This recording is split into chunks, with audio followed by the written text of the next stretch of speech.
11h-13h, Pascal Praud sur Europe 1.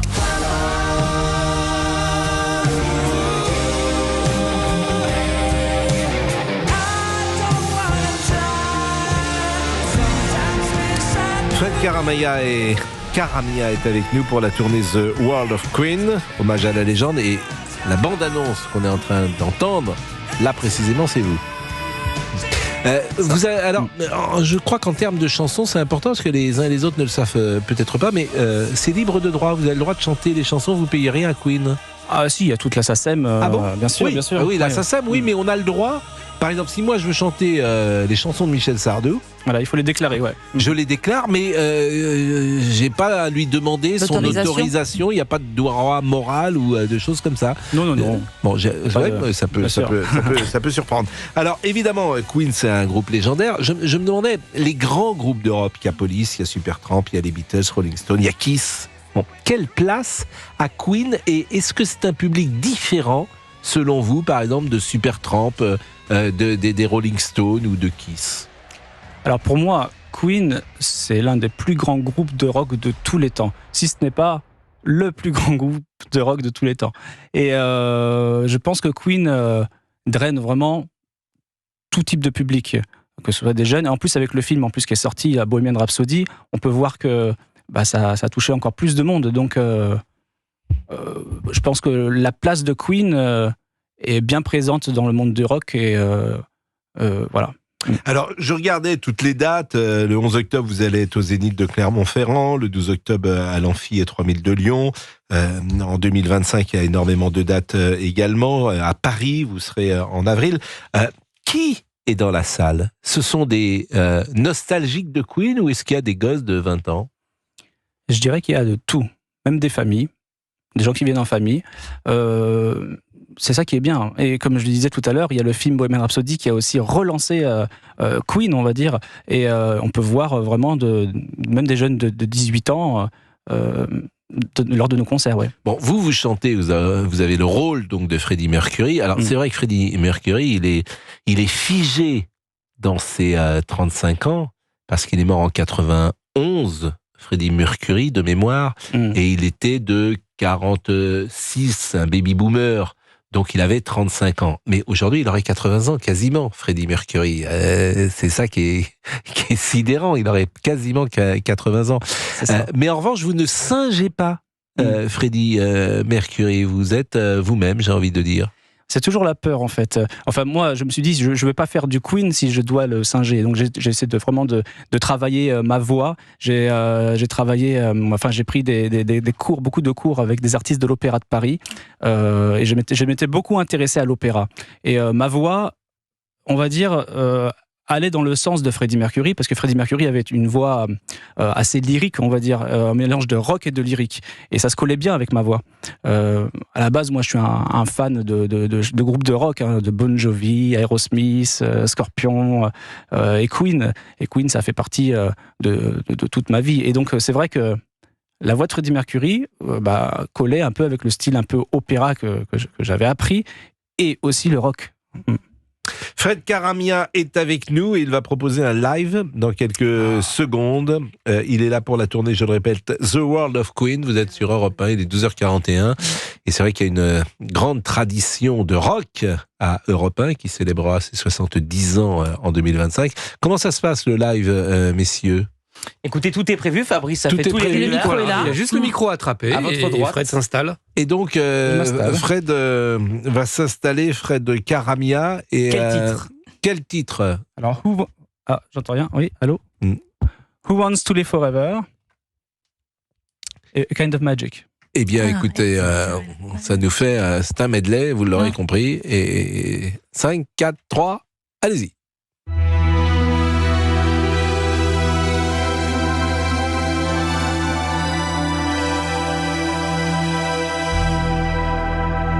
There's no chance for us. It's all decided for us. This world has only one sweet moment set aside.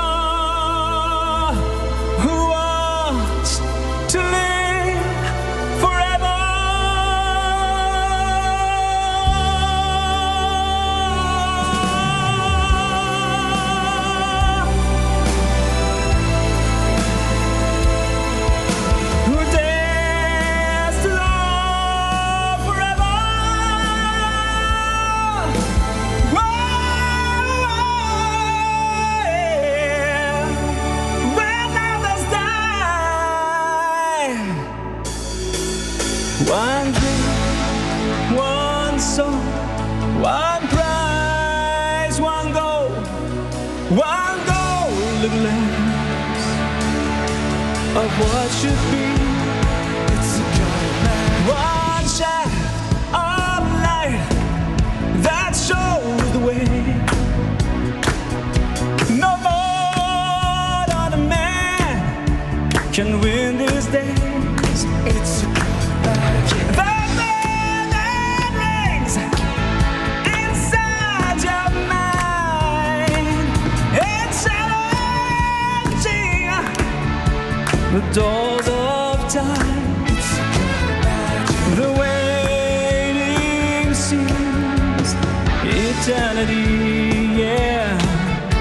The day will dawn of sanity. Is this a kind of magic? It's a kind of magic. There can be only one.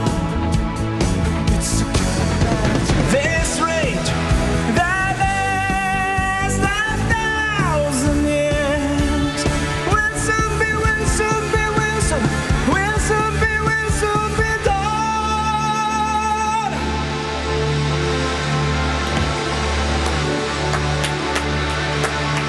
Will soon be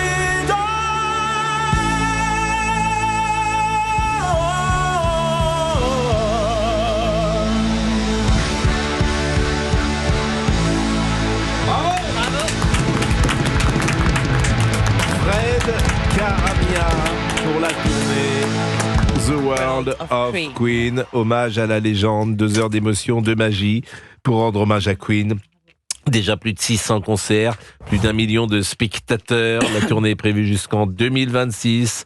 Le Palais des Sports de Paris le 3 avril 2025. Et c'est vrai que votre voix est magnifique. Je ne sais pas si vous l'avez travaillée avant de chanter ce matin, mais elle est pure, Presque pas. cristalline. Ah non, mais c'est bien. C'est difficile le matin de se lever et de... Souvent on chante le soir, quoi.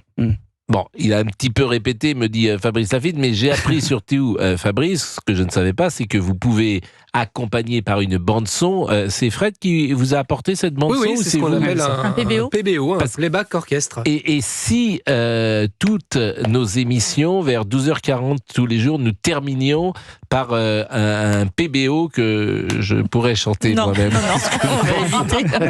S'il vous plaît, non. non, non. Est-ce que vous pourriez penser s'il y avait un petit PBO? non. On ferait un petit PBO ensemble. Non, pas forcément, non. Hein, on chanterait, mais pourquoi pas? Ça serait sympa et on écrirait même de nouvelles paroles. J'ai toujours eu le sentiment que Queen, en revanche, est dur à interpréter, bien sûr, mais aussi à chanter, parce que les notes, on monte, comme monte vous très le dites, haut, ouais, ouais.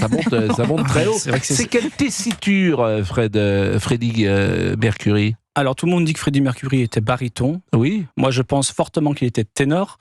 En tout cas, c'est des chants de ténor. S'il était baryton, il chantait des chants de ténor. Parce Et que vous ça monte pouvez quand même. faire We Are the Champion a cappella? Oh, pourquoi pas, oui. Allons-y. We are the champions, my friend, and we'll keep on fighting till the end. We are the champions, we are the champions, no time for losers, 'cause we are the champions of the world. Bon bah ça, vous pouvez faire la même chose pour voir Olivier Guénec? Absolument Non pas. mais c'est parce Non, que non, tout non, le monde bah, chante arrêtez. ça. Mais non, je peux mais pas c'est chanter très, ça. mais Non, non, pas. c'est très difficile. C'est dur. Hein, Bon, vous avez toujours évidemment chanté toute votre vie? C'est Depuis ça. toujours? Non, on va dire que j'ai commencé à chanter vers l'âge de 18 ans. Ah oui, avant? Oui, oui. Non. Bah, Il y a beaucoup de cours ou pas? Les chanteurs, j'entends, le Carla Bruni l'autre jour disait je prends des cours quasiment toutes les semaines ou tous les jours. Michel Sardou aussi l'a dit. Cette affaire de Julien Clerc, bien sûr. Bon, en fait, il y a des voix qui sont automatiquement, on va dire qu'ils n'ont pas besoin de travailler spécialement, ils ont une voix tout de suite. Moi, on va dire que j'ai quand même pas mal travaillé pour avoir cette voix un peu lyrique rock, et j'ai travaillé, j'ai aussi beaucoup chanté dans des groupes de rock. Eh ben merci Fred Caramia. Bravo. Bravo. Peut-être une pause, le grand débrief avec Laurent Tessier. On ira vous voir.